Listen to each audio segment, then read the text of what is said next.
Em relação à SAF, o que eu já venho falando sobre Sociedade Anônima de Futebol desde 2015, no aniversário do CSA, no dia 7 de setembro de 2015, eu falava sobre esse tema e era o terceiro objetivo que eu tinha para o CSA. O primeiro era conseguir calendário, o segundo quitar o passivo e o terceiro era tornar o CSA numa SAF. Pois muito bem, quando eu concluí o meu mandato em dezembro de 2021, que eu solicitei a prorrogação de mais um ano de mandato, era para que eu pudesse concluir o CT na sua totalidade, nós tínhamos recursos para isso, Arne, e transformar o CSA numa sociedade anônima do futebol, mostrando que é o caminho mais curto para você profissionalizar as gestões de clubes de futebol, haja vista que eu sempre fui um crítico ferrenho das gestões de clube de futebol, porque o cidadão entrava lá, fazia um time para disputar competição e ganhar título, e não se preocupava com a instituição. Ia embora e cada vez mais aumentava o passivo e aumentando ao ponto de que eu não quero ser repetitivo, os maiores clubes do futebol brasileiro têm um passivo enorme, né? E aqueles já começaram a mudar, a se tornar uma SAF, para que pudesse realmente dar continuidade à instituição. E qual era a grande preocupação do Rafael Torres? O meu medo é organizar o CSA e depois entrar alguém que leve o CSA à situação que ele se encontrava quando eu assumi em 2015. Presidente, a administração da SAF, ela independe da gestão, da área executiva. São coisas diferentes, presidente. Uma cuida do patrimônio, o outro lado, no caso a SAF, cuida do futebol. É dessa forma que é feito o gerenciamento? Warner, tem dois modelos de SAF. Tem SAF que a SAF, primeiro o processo é o seguinte, vamos falar do CSA. O CSA, ele precisa primeiro transformar, mudar o seu estatuto, e transformar ele numa SAF. Isso é simples, basta ser aprovado, em assembleia, onde vota os sócios torcedores. Se a maioria optar pelo processo de SAF, aprovado isso, a gente consegue, na documentação e tudo isso aí, a gente consegue, com 5 dias, a gente consegue transformar o CSA numa SAF. Pós a aprovação, pós a virada para a SAF, você vai buscar o investidor. E quais são as condições? Por exemplo, vamos falar do CSA. O investidor compraria 90% do CSA.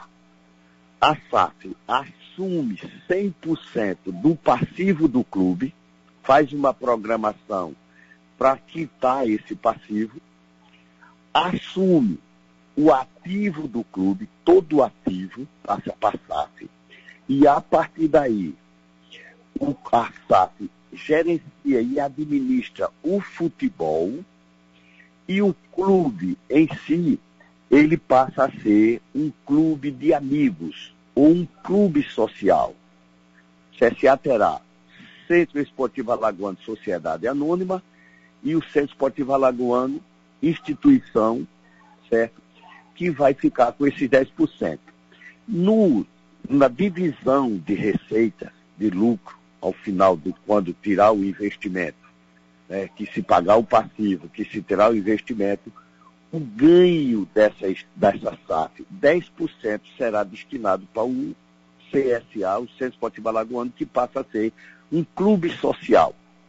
Esses 10% que o clube receber, ele direciona esse recurso para o esporte olímpico, para patrocinar vôlei, basquete, todo esporte olímpico. A SA cuida exclusivamente do futebol, sendo que o Centro Esportivo Alagoano, sem ser lucrativo, ele não pode disputar nenhuma competição oficial, que seja competição de futebol. Então, a SAF é para cuidar, gerenciar e ser responsável por tudo, por investimentos, por pagamentos, por patrimônio do clube, porque é o investidor que é o dono, e você sabe que qualquer investidor, quando ele faz o investimento em uma empresa, ele quer nada mais, nada menos que gerar lucro. E na hora que ele gera lucro, ela é abstrata. Existe, mas você não pega, você não vê.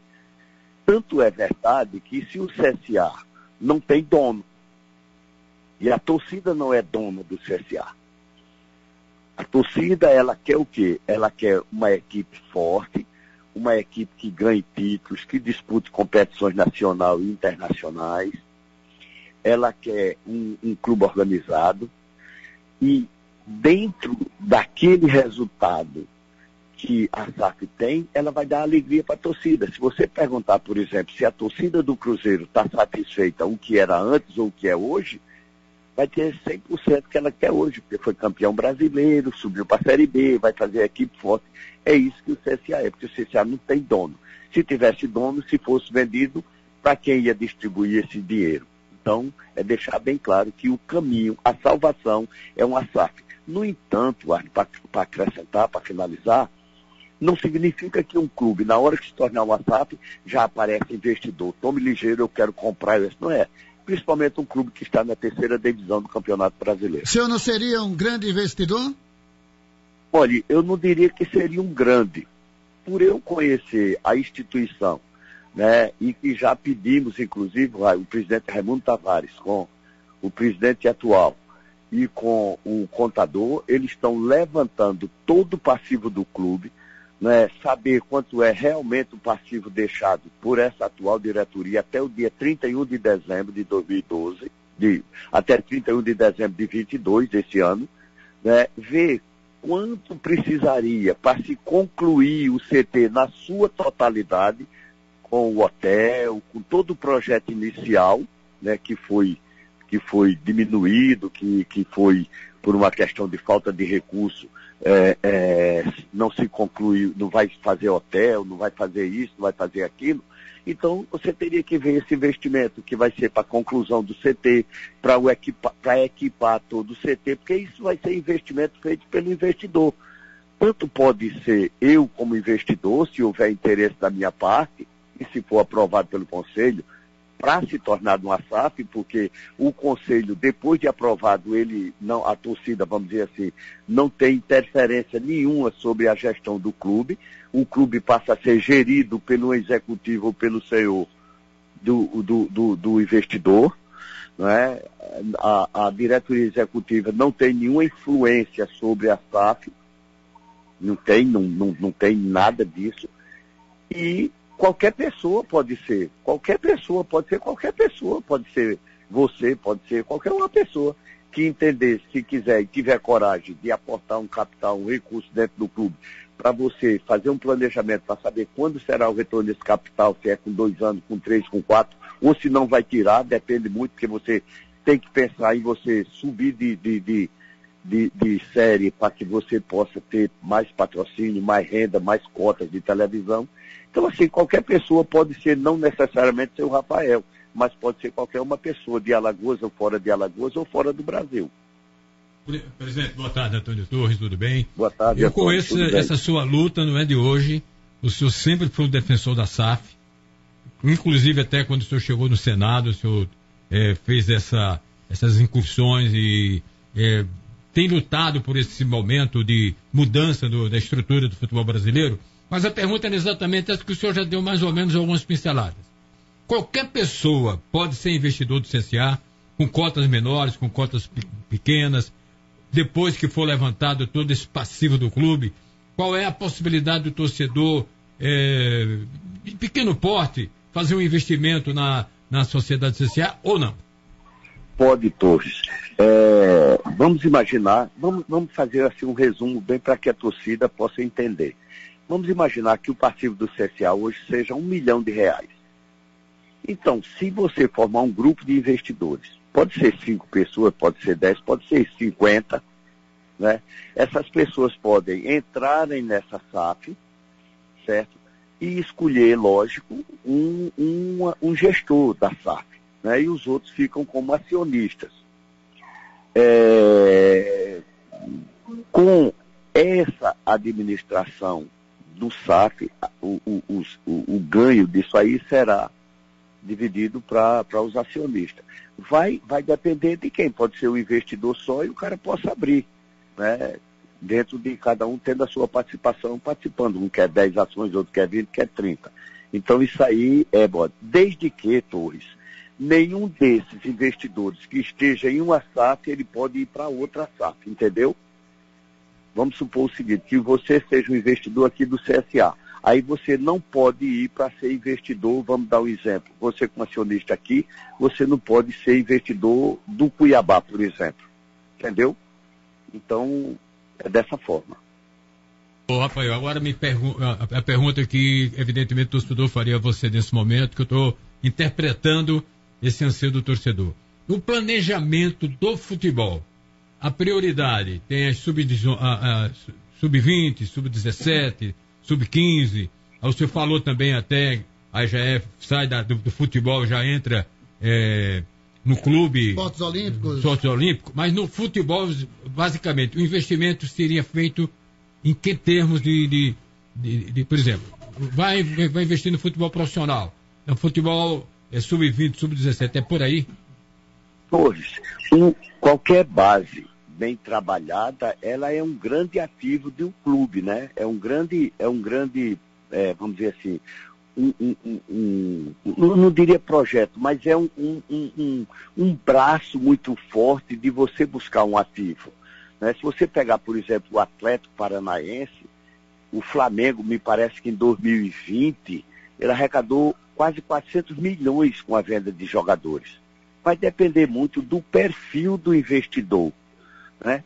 Se ele acha que vai ter um clube forte, uma equipe só no profissional, e ele vai conseguir retirar os investimentos que ele vai fazendo só com o profissional, coisa que ninguém acredita nisso, porque você também tem que ter a base, você tem que ter o sub-17, o sub-15, o sub-20, porque a tendência é você baratear o principal, e você só barateia, Torres, se você trouxer esses atletas, né, de baixo para cima.